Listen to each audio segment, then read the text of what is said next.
శ్రీ శ్రీ ఆదిత్య పర శ్రీ ఆదిత్య పరశ్రీ స్వామి దర్శనానికి మేము హైదరాబాద్ నుంచి బయలుదేరాము. మహబూబ్ నగర్ క్రాస్ అయ్యి ఒక 20 కిలోమీటర్ దూరం వరకు వచ్చినాము. ఇక్కడ నుంచి ఇంకొక 40 కిలోమీటర్ దూరం ఉన్నది. అక్కడ పోయి స్వామి గారు ఏదైతే గుడి నిర్మించారో అక్కడ దర్శనానికి మేము బయలుదేరుతున్నాము. ఈ 2-3 నెలల నుంచి మాకు అక్కడ పోయి స్వామి గారి దర్శనము, అమ్మవారి దర్శనం చేసుకొని వాళ్ళ ఆశీస్సులు పొందాలని మేము ఈ 2-3 నెలల నుంచి ఆలోచించినాము. కానీ ఇప్పుడు మాకు సమయం కుదిరింది. ఆ దేవుళ్ళే మాకు పిలిపించిండ్రు. ఆ దేవుళ్ళు నిర్ణయం లేకుండా మనం ఏమనుకున్నా ఏం జరగదు అక్కడ. కాబట్టి ఇప్పుడు ఆ దేవుళ్ళే మాకు సమయం ఇచ్చిండ్రు. కాబట్టి మేము పోయి దేవుళ్ళ దర్శనం చేసుకొని వాళ్ళ ఆశీర్వాదం తీసుకుందామని పోతున్నాం. నిజంగా చెప్పాలంటే నిజంగా వీళ్ళు ఎంత భక్తి అంటే శంకరన్నకు కానీ మన అన్నకు కానీ బాలన్నకు కానీ ఈ దేవుళ్ళు అంటే చాలా గౌరవిస్తారు. పూజలు కూడా బాగా బ్రహ్మాండం చేస్తారు.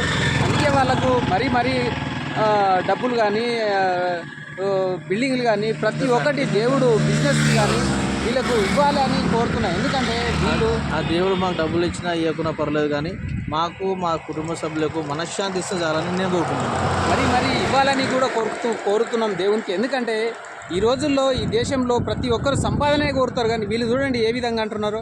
మా పిల్లలని, మా భార్య పిల్లల్ని అందరినీ క్షేమంగా చూస్తే చాలు దేవుడు, మాకు అంతకంటే ఏం కావాలని కోరుతున్నారు. ఇంతకంటే భక్తులు ఏడ ఉన్నారు చూడండి. ఈ రోజుల్లో పైసా అవసరం లేదు, ఏది అవసరం లేదు, దేవుని భక్తి మాకు కావాలి.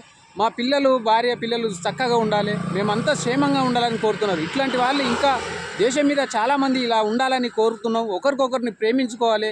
కులాలు మతాలు అనేది భేదం లేకుండా ప్రతి ఒక్కరూ ఈ విధంగా ఉంటే ఇట్లాంటి గొడవలు కావు, గుళ్ళ మీద ధ్వంసాలు కావు, చాలా ప్రశాంతంగా నడుస్తుంటుంది. ఇంకా ముందుకు పోవడానికి కూడా బాగుంటుంది. రాజకీయాలు కూడా ఒక దేశంలో ఒక రాజు బాగుంటేనే దేశం బాగుంటుందని ఏ విధంగా అయితే పురాణాలలో చెప్తున్నారో ఈ రోజుల్లో గుళ్ళ కోసం కూడా చూడండి భక్తులు ఈ రోజుల్లో సంపాదన అవసరం లేదు, మాకు భార్య పిల్లలు బాగుండాలి, దేవుళ్ళు మాకు క్షేమంగా చూడాలని కోరుతున్నారు. ఇట్లాంటి భక్తులు ఉండాలి ఈ ప్రపంచంలో కాదు, ఈ తెలంగాణలో కాదు, ప్రతి ఎక్కడ మా 4 మూలల్లో ఇట్లాంటి భక్తులు వీళ్ళని చూసి కూడా ప్రతి ఒక్కరు నేర్చుకోవాలని భక్తి శ్రద్ధలతోటి ఉండాలని కోరుతున్నాం. చూడండి ఎంత మంచి వాతావరణంలో ఇక్కడ చూడండి. ఇంకా చెరువు ఉన్నది. ఈ చెరువును, ఈ చెట్లను, ఈ పుట్టలను చూసి కూడా ఎంత ఆనందంగా పడుతున్నారు భక్తులు.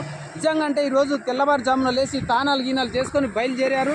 ఈరోజు చూస్తూ ఉంటే చూడండి ఎంత పచ్చటి వాతావరణమో. ఇట్లాంటి వాతావరణంలో ఈ భక్తులు తిరుగుతున్నారంటే వీళ్ళ ఆరోగ్యాలు కూడా చాలా దేవుడు సుఖ సంతోషంగా పెడతా ఉన్నాడు.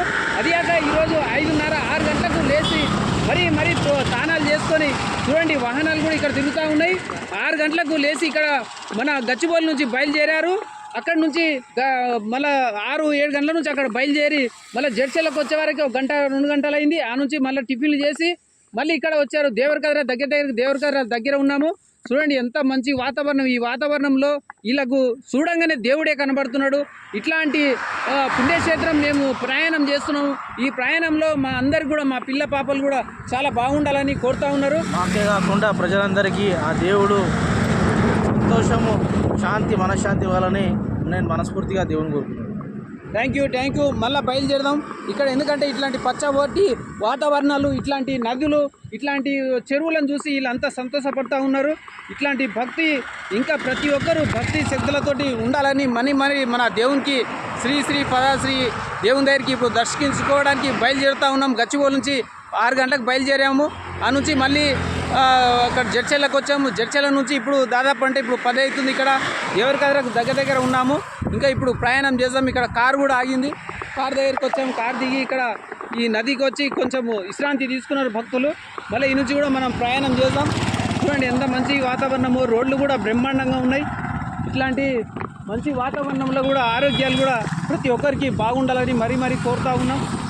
ఇప్పుడు మనము ఇక్కడ కారు దగ్గర కూడా బయలుదేరుతా ఉన్నాం. ఇక్కడ కారు కూడా చూడండి, కారులో వచ్చాము, జరిగినాము. ఇక్కడ మనకి ఏడ కావాలంటే ఆడ ఆగుతూ ఉన్నది కారు కూడా. మరి ఇట్లాంటి కారులో వచ్చి ఇట్లా ప్రయాణం చేయడం కూడా చాలా మంచిగా అనిపిస్తుంది. భక్తులు కూడా ప్రతి ఒక్కరు ఈ విధంగా కార్లలో కానీ అట్లా రావాలని కూడా కోరుతున్నాం. ఒకసారి చూడండి అన్న, మంచిగా దర్శనం చేసుకోండి. ప్రయాణం మరి కార్లో అయితే బ్రహ్మాండంగా ప్రయాణం చేస్తూ ఉన్నాం. ఇప్పటిదాకా అయితే బాగుంది. ఇంకా చూద్దాం, ఇంకా ముందుకు వెళ్తూ ఉంటున్నాం. ఇంకా ఇప్పుడైతే ప్రశాంతంగా ఇక్కడ శంకరన్న కూడా చాలా ఎంజాయ్ చేస్తూ ఉన్నాడు. దేవుని భక్తిలో మునిగి తెలియండి. ఇంకా ప్రయాణం ముందుకు వెళ్దామని కోరుతున్నాను.